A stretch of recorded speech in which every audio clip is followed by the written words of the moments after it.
Hey, my friend, everyday cyclist. My name is Graeme Street, and today I'm going to help you understand how using shorter, higher intensity workouts is going to help you multiply your workout performance, your cycling performance, in about half the time.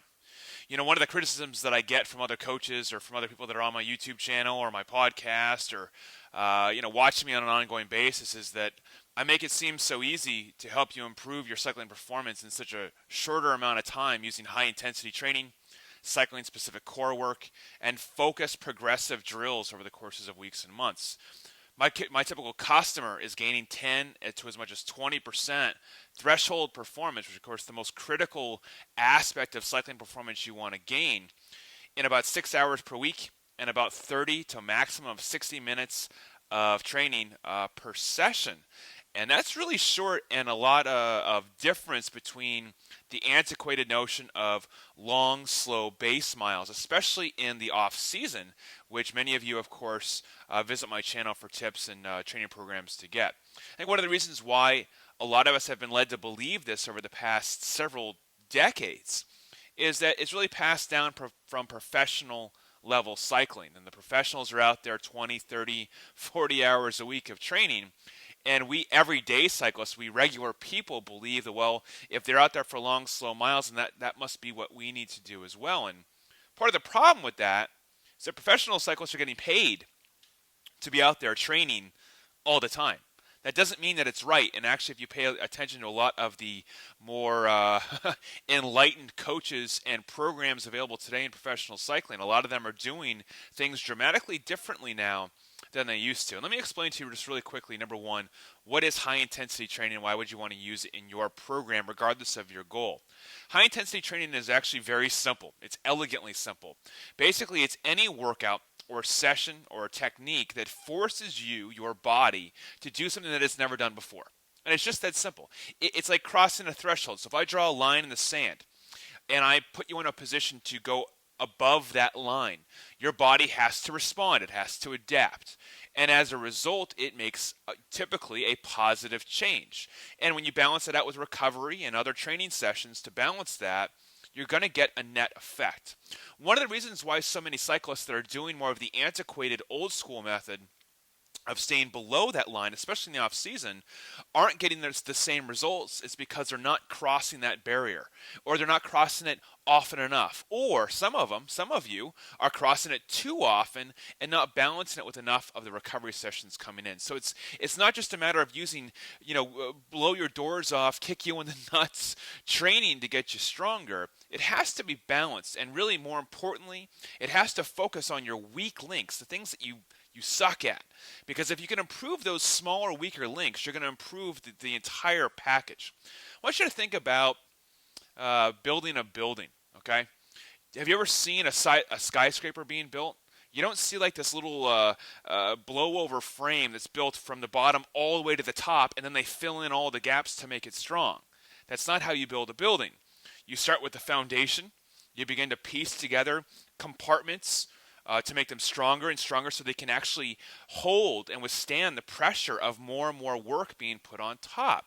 And as you build the building, or you build that endurance the whole way to the top, you're piecing together all those modules. And if any one of them is weak along the way and it's not up to snuff, eventually, I don't care how tall you build the building's going to collapse and fall over. And any good architect or builder knows that. And I'm a builder and architect of the everyday cyclist. And I'm telling you, regardless of how long you've been riding the long, slow base miles, how many races you've won or lost, how many different bikes you have, I'm telling you, if you're using a method of building the tower and then filling in the gaps, you're missing a lot of opportunity to gain a lot more strength and fitness. Now, a lot of you that are watching are over the age of 35 or 40. And this is a critical age where actually high intensity training becomes even more valuable, because we're beginning to stimulate your metabolism against the typical attrition rate of age. So any of you that are saying, hey, I'm 45, I'm 50, I'm 55, I'm 60 plus, I'm not feeling as strong, or I'm not recovering as quickly, it's typically because you're still using the antiquated method that maybe worked for you back in your 20s or 30s. Just by random chance, and you've moved that forward 20, 30 years. your body's just not going to withstand that level of volume anymore. And ironically, what your body really wants is it wants more intensity, but it needs it in shorter compartments of time. So let me give you an example. Your body would be more responsive to a 30-minute high-intensity trainer session focused on, let's say, leg speed and zone 5 power in a 30-minute block. It would be more responsive. It would gain more fitness and benefit than doing an hour and a half session at zone 3.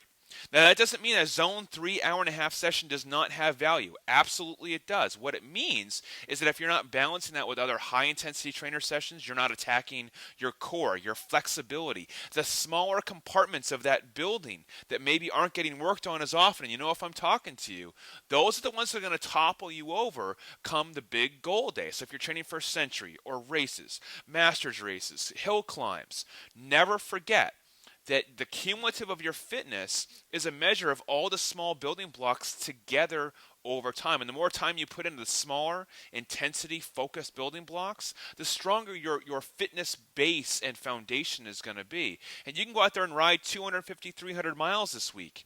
That doesn't mean you're crossing that line to stimulate your body to grow. And that's the biggest difference. I hope these tips are helpful. I know I tend to talk a lot, but it's only because I love what I do, and I'm here to offer you some just different ways of thinking about your training. If you're interested in something like a high-intensity training session, or if you're interested in something that helps you improve from week to week, you might want to check out my Cyclo-90 base training system. You can get it today with a free training plan. All the HIT 30 videos, which I will coach you through. They're not easy. They're 30 minutes a pop, and I progress them for the full 90 days. I'm going to kick your ass. Even if you're a fit cyclist, you're going to get that threshold crossed. But I'm going to do it in a way that's going to help you week to week, month to month, guarantee your fitness improvement. But it's going to require you to kind of take some of the things you thought you knew and put them aside just for a week or two. Let me prove to you that in 6 hours or less per week, I can multiply your end results. We're going to combine that with of course, my Core 2.0 workouts, my cyclo-core workouts. They're going to help you build that foundation stronger than you ever have before. I hope these tips are helpful. If you have a friend or a club you think would benefit from these tips, please share it with them. Please subscribe to my page. As always, it's free to do so, and I will talk to you soon.